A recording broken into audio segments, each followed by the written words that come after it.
لوگ کہتے ہیں خوشیاں نعمتیں ہوتی ہیں، مگر اب جب وقت کفن کی طرح عمر کے آخری حصے کو لپیٹتا جا رہا ہے، میں نے جانا ہے کہ غم بھی نعمت ہے۔ اگر غم نہ ہوتے تو انسان کو نگل جاتے۔ آج جب کہ میری عمر 80 سال ہے، میں اس راہ گزر پر چلتے چلتے تھک کر بیٹھ گئی ہوں کہ میرے پیر اب چلنے کے قابل نہیں رہے ہیں۔ عرصہ دراز تک تنہائی کے ساتھ ساتھ میں نے سر پر پریشانیوں کا ایک بوجھ گراں بھی اٹھایا ہے، لیکن آج پچھتاوے کی بجائے طمانینت کیوں ہے؟ آئیے میں آپ کو بتاتی ہوں۔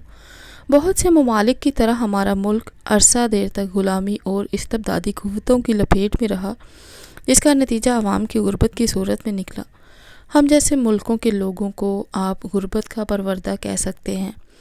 میں بھی پیدائش سے ہی مفلسی سے مانوس تھی۔ جس دن میں پیدا ہوئی، میری ماں 4 دن کے فاقے سے تھی، لیکن حوصلہ اور صبر میری ماں کی میراث تھا۔ اس نے اف تک نہ کی اور رب کی رضا پر صبر کیا۔ میں اس دنیا میں بے شک اپنا نصیب ساتھ لے کر آئی، لہٰذا کچھ دنوں کی کوشش کے بعد میرے بے روزگار ابا کو بڑی مشکل سے ایک ہندو کی دکان پر نوکری مل گئی۔ ان دنوں میں 2 سال کی تھی کہ فسادات کی آگ بھڑک اٹھی اور ایک رات دکان پر بیٹھے سیٹ کے ساتھ میرے والد کو بھی ایک گولی لگ گئی اور وہ جان کی بازی ہار گئے۔ تعصب کے بارود سے بھرے کارتوس یہ کب دیکھ پاتے ہیں کہ کون ہندو ہے اور کون مسلمان؟ ان کا کام تو بس بے گناہ انسانوں کی جان لینا ہوتا ہے۔ فسادات نے ایک ہم ہی کو نہیں اور بھی لاکھوں گھروں کو اجاڑا۔ بڑی مشکل سے گھر کی جو دال روٹی چل رہی تھی وہ نہ رہی۔ فاقوں نے پھر سے ہمارا گھر دیکھ لیا اور مختلف پریشانیوں نے ماں کو مریض بنا دیا۔ میں ان دنوں بہت ہی نادان تھی۔ سارا دن کھیل کود میں گزر جاتا تھا۔ جہاں سے بھی بن پاتا میری ماں میری ضرورتیں پوری کرتی۔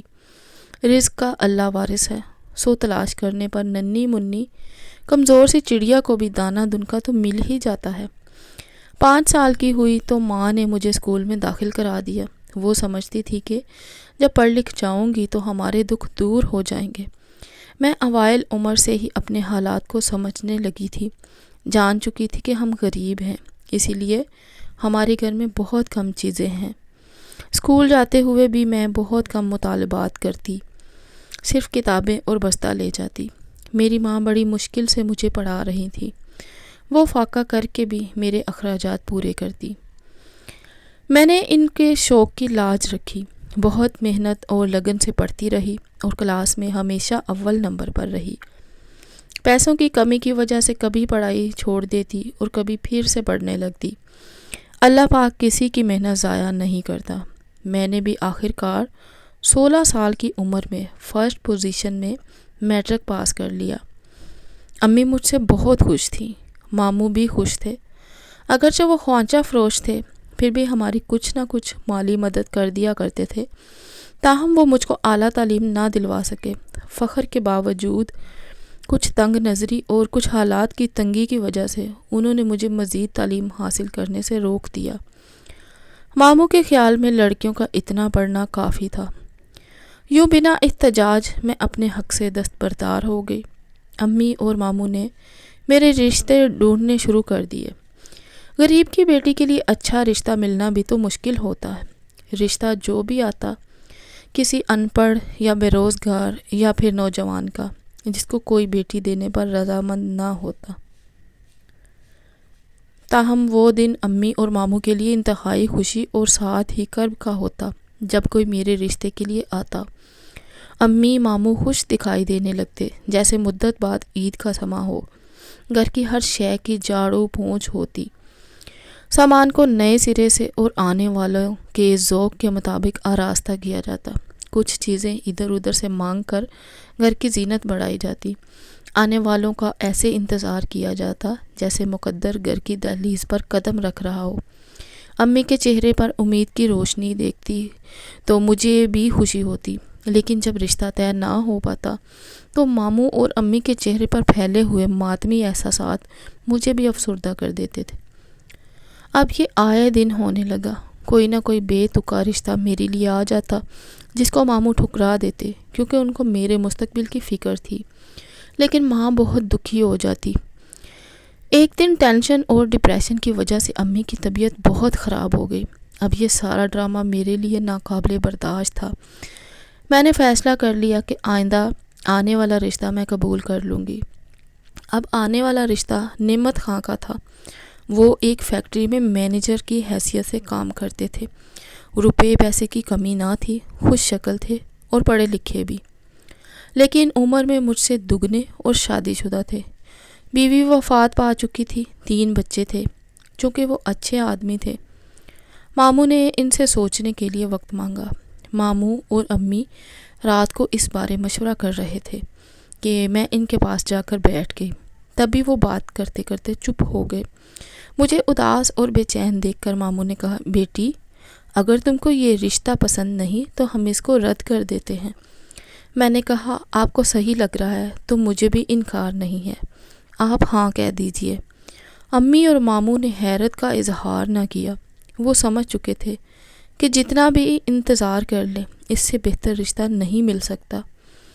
میرے ہاں کہہ دینے پر وہ مطمئن ہو گئے۔ یوں میری شادی نعمت خان سے ہو گئی۔ ان کے 2 بیٹے اور 1 بیٹی تھی۔ پہلے تو بچے مجھ سے دور دور رہے، لیکن میں نے بہت جلد ان کو اپنے پاس کر لیا۔ بڑی رافعہ اپنے بھائیوں سے کہتی، انہیں آنٹی کیوں کہتے ہو؟ یہ ہماری ماں ہے، دیکھتے نہیں ہم سے کتنا پیار کرتی ہیں، ہمارا خیال رکھتی ہیں، ایسی ہی تو ہوتی ہے ماں۔ اس طرح اس بچی نے باقی بچوں اور نعمت خاں کے گھر سے میرے رشتے کو مضبوط کیا اور خوبصورت بنایا۔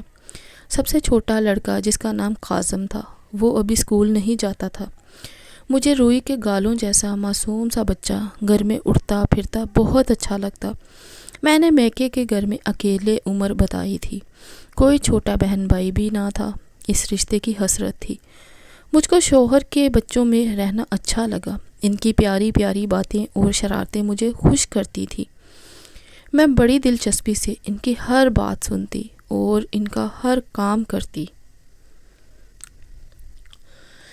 نعمت خاں ایک نیک دل اور ہنسمکھ انسان تھے۔ میری زندگی میں اچانک بہار آ گئی تھی۔ بڑی عمر کے ہونے کے سبب بہت سمجھدار تھے۔ وہ ہر بات پر تحمل سے کام لیتے، غصہ آتا بھی تو پی جاتے، ہر بات پیار سے سمجھاتے، بچوں کو سمجھاتے اپنی شرارتوں سے ماں کو پریشان نہ کیا کرو۔ لیکن مجھے تو ان بچوں کی پیاری پیاری شرارتیں خوش کرتی تھی۔ بڑی دلچسپی سے ان کی ہر بات سنتی اور ان کے کام کرتی۔ سوچ بھی نہ سکتی تھی کہ میری زندگی میں اچانک اتنا سکون آ جائے گا۔ اتنی مصروف ہو جاؤں گی کہ فضول باتیں سوچنے کا وقت ہی نہ ملے گا۔ غربت سے نکل کر خوشحال گھر کے پر رونق ماحول میں آئی تو روح پر برسوں کی افسردگی کا میل کچیل خود بخود دھل گیا۔ نعمت خاں میری ماں اور ماموں کو بہت عزت دیتے۔ وہ جب مجھ سے ملنے آتے یہ ان کی بہت خاطر مدارات کرتے۔ ماموں کو انہوں نے ایک مل میں چوکیدار رکھوا دیا۔ وقت کے ساتھ اب ہمارے بچے بڑے ہو رہے تھے۔ میری شادی کو 7 برس گزر گئے۔ رافعہ اور سلمان جوان ہو گئے، لیکن خدا نے مجھے اولاد کی نعمت سے نہ نوازا۔ کئی بار چیک اپ کروایا، ڈاکٹر نے کہہ دیا کہ آپ کو اولاد نہ ہوگی، لہٰذا مزید علاج نہ کروائیں۔ شاید مجھے قلق ہوتا یہ حقیقت جان کر، لیکن قدرت بھی انسان کی قسمت کے فیصلے سوچ سمجھ کر کرتی ہے۔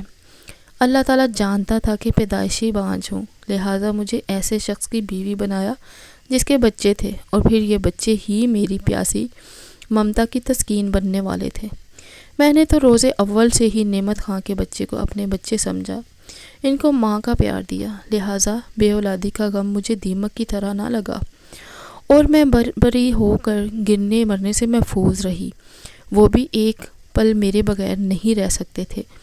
مجھے اپنی ماں ہی جانتے تھے، اپنی مرحوم ماں کا پیار بھول گئے۔ ایک رات نعمت خاں کے پہلو میں درد اٹھا، ان کو فوراً اسپتال لے گئے، لیکن قسمت نے یاوری نہ کی۔ میں گھر پر تھی کہ اسپتال سے سلیمان کا فون آ گیا کہ بابا جان فوت ہو گئے ہیں۔ ان کے دنیا سے چلے جانے کے بعد دنیا تہ و بالا ہو گئی۔ میرا مان، میری شان، میرا سکون، سبھی کچھ ختم ہو گیا۔ نعمت خاں ہی تو میرے محافظ اور اپنے بچوں کے واحد کفیل تھے۔ جمع پونجی جتنی بھی ہو بس ایک عرصے تک چلتی ہے۔ چند دن کی چاندنی دیکھنے کے بعد میری اندھیری زندگی میں پھر سے رات آ گئی۔ اب میں اکیلی جان نہ تھی، 3 بچوں کا ساتھ تھا اور ایک بوڑھی ساس بھی تھی۔ ایک بار میں نے نعمت خان سے کہا تھا، بچے بڑے ہو گئے ہیں، میں کہیں اسکول میں پڑھا لوں؟ بولے کیا ضرورت ہے نوکری کرنے کی، اللہ کا دیا سبھی کچھ تو ہے۔ ابھی مجھے ضرورت تھی، ٹیچنگ کی نوکری تو نہ ملی، ایک اسپتال میں نرس کی ملازمت مل گئی، تنخواہ کم تھی، پھر بھی خدا کا شکر تھا کہ بچوں کو کھانے کو مل جاتا تھا۔ انہی دنوں ساس کا انتقال ہو گیا تو ان کا پورشن خالی ہو گیا۔ میں نے گھر کا وہ حصہ کرائے پر اٹھا دیا۔ اس طرح آمدنی میں اضافہ ہوا تو بچوں کی پڑھائی کو جاری رکھنا ممکن ہو سکا۔ میں اپنی ذات سے زیادہ بچوں کی ضرورتوں کا خیال رکھتی تھی۔ اپنے مرحوم شوہر کی روح سے ہرگز شرمندہ نہ ہونا چاہتی تھی کہ جب وہ زندہ تھے میرا اتنا خیال رکھتے تھے جیسے مالی کیاری میں نازک پھولوں کا خیال رکھتا ہے۔ لہٰذا اتنی تنگ دستی میں بھی میں نے بچوں کو اپنی پریشانیوں کا احساس نہ ہونے دیا۔ ان کو ماں اور باپ کی کمی بھی محسوس نہیں ہونے دی۔ ان کو تعلیم دلوائی، وہ بھی محنت سے پڑھتے تھے، لہٰذا ان کو تعلیمی اداروں سے وظیفہ بھی ملتا تھا۔ ان کی کامیابیاں مجھے حوصلہ دیتی تھیں۔ میرا بڑا بیٹا یونیورسٹی تک پہنچ گیا۔ میرا یہ ذہین بچے کم وسائل کے باوجود ٹاپ کرتے۔ ان کی کامیابی پر میں خوش ہوتی تھی تو پاس پڑوس کے لوگ کہتے، تم اتنی جان لگا رہی ہو ان پر، دیکھ لینا یہ آخر میں تم سے وفا نہ کریں گے، یہ تمہارے کوکھ چائے نہیں ہیں، یہ سوتیلے ہیں۔ آخر میرے نصیب کا سورج طلوع ہوا۔ میرے بڑے بیٹے نے MSc میں فرسٹ پوزیشن لے کر گولڈ میڈل لیا، سو اسے نوکری نہیں تلاش کرنا پڑی، بلکہ اسے ایک بہترین کمپنی میں نوکری کی آفر ہو گئی۔ میرے دن پھرنے لگے۔ رافعہ نے گریجویشن کر لیا تو اس کے لیے اس کے خالہ زاد کا رشتہ آ گیا۔ لڑکا بیرون ملک ملازمت کرتا تھا اور اعلیٰ تعلیم یافتہ تھا۔ وہ رافعہ کی حقیقی والدہ کی کزن کا بیٹا تھا۔ خدا کا شکر کہ وہ اپنے گھر عزت سے سدھار گئی اور بعد میں شوہر کے ساتھ امریکہ جا بسی۔ اب چھوٹے لڑکے کی باری تھی۔ اس نے بھی تعلیم مکمل کر لی اور انجینئرنگ میں داخلہ لیا۔ اس کی تعلیم کا خرچ بڑے بیٹے نے اٹھایا، وہ بھی اپنی منزل کو پہنچ گیا۔ اب سبھی مجھے شاباش کہتے ہیں، مگر کسی کی شاباشی کی ضرورت نہ تھی۔ میں تو چاہتی تھی کہ بس میرے بچے مجھ کو سراہیں اور میرا خیال رکھیں۔ خدا ان کی مدد ضرور کرتا ہے جو اپنی مدد آپ کا ارادہ کر لیں۔ میرے بچوں نے بھی میرا ساتھ دیا تھا اور تنگ دستی میں ہمت نہ چھوڑی تھی۔ اب اس کا صلہ ملنے کا وقت آ چکا تھا۔ میری بچی اپنے گھر میں خوش تھی۔